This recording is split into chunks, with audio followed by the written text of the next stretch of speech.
Ibu baru menuangkan air di panci, baru membuka keran air, selalu bismillah, bismillah, bismillah. Bismillah ini mengusir syaitan yang ada di sekitar situ. Sebaliknya, kebanyakan orang kesurupan, kadang-kadang kena syaitan, kalau dia lempar air panas, lempar benda di tempat kosong, tidak baca bismillah. Maka ada syaitan situ kena, lalu kemudian anaknya misalnya kena air panas itu, kemudian ibunya atau ayahnya marah masuk ke jasad orang ini, sering kali begitu. Waktu diruqyah dia keluar, ditanya kenapa, dia bilang saya jengkel orang ini menyiram ini dan itu misalnya, atau dia kencing sembarangan. Ya. Kemudian juga sebelum masuk kamar mandi atau dalam hati ketika membukanya di kamar mandi. Ya, ini ada putnot nomor 499. Kata beliau, pernah seorang jin merasuki tubuh penderita, dan ketika jin itu ditanya kapan kamu memasukinya dan bagaimana, ia menjawab pada hari demikian. Ia masuk kamar mandi lalu membuka keran air panas, sedangkan aku berada di dalam keran, sehingga air panas itu membakarku.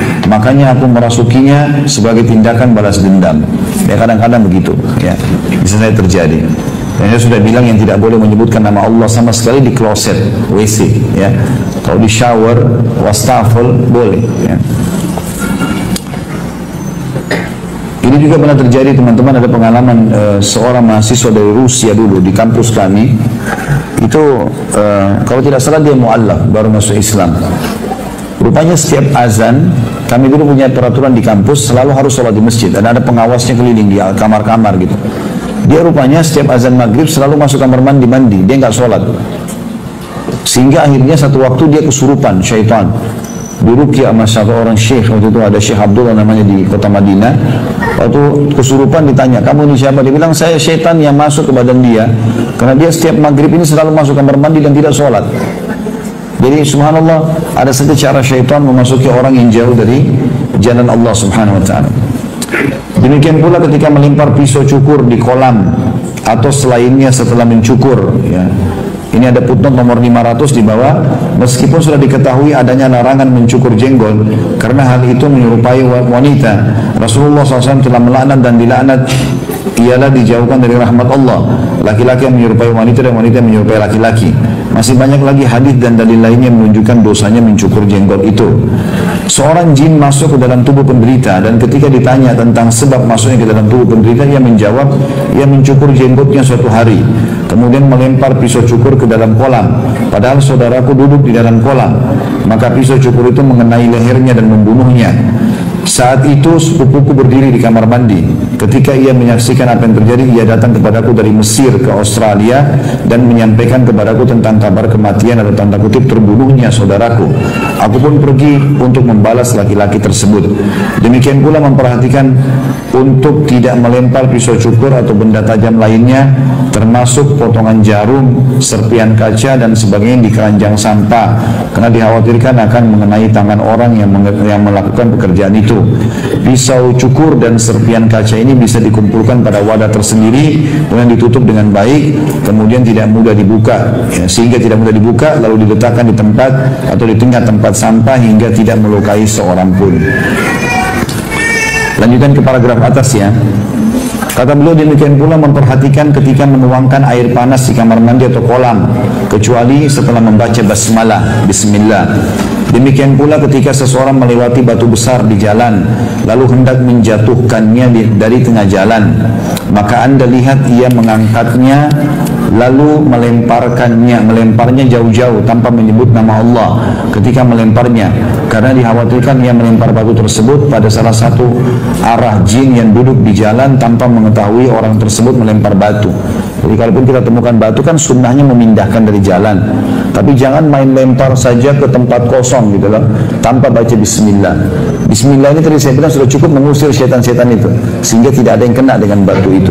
Karena banyak kasus terjadi begitu ya, kena lempar sembarangan, kencing sembarangan, akhirnya kena saudaranya jin itu, anaknya, lalu dia masuk ke badan orang ini. Walaupun tidak lama, beda antara setan masuk ke badan seperti ini karena dia marah, dengan orang yang setan yang dikirim oleh penyihir itu bisa lebih lama. Ya, kalau yang dikirim oleh penyihir, karena itu harus mengalahkan penyihir, itulah istilahnya ya.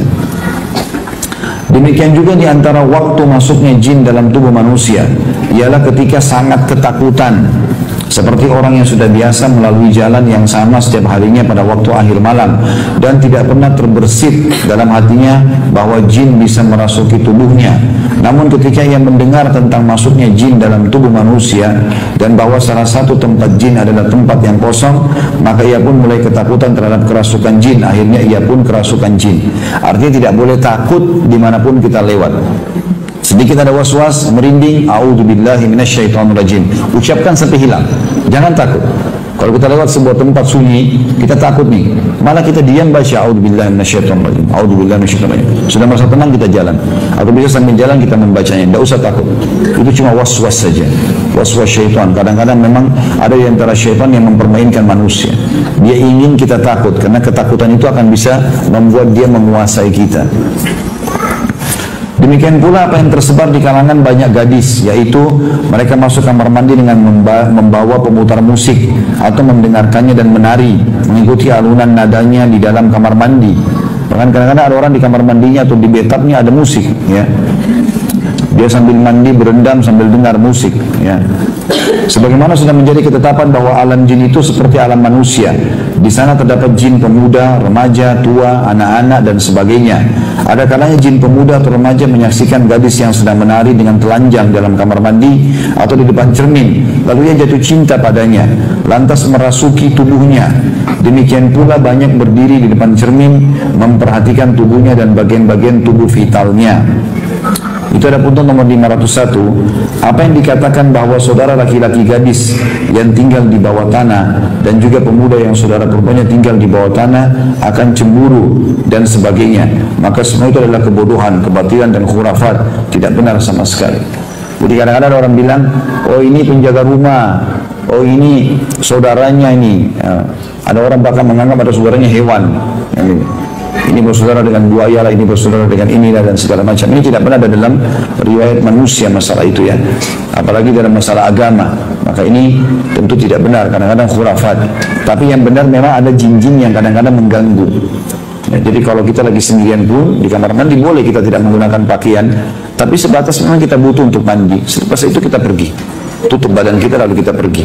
Tapi orang kalau sengaja menari-nari lagi mandi, sengaja membayangkan ini dan itu, gitu kan, maka itu bisa membuat syaitan pun tertarik dengan dia. Ya, itu berbahaya.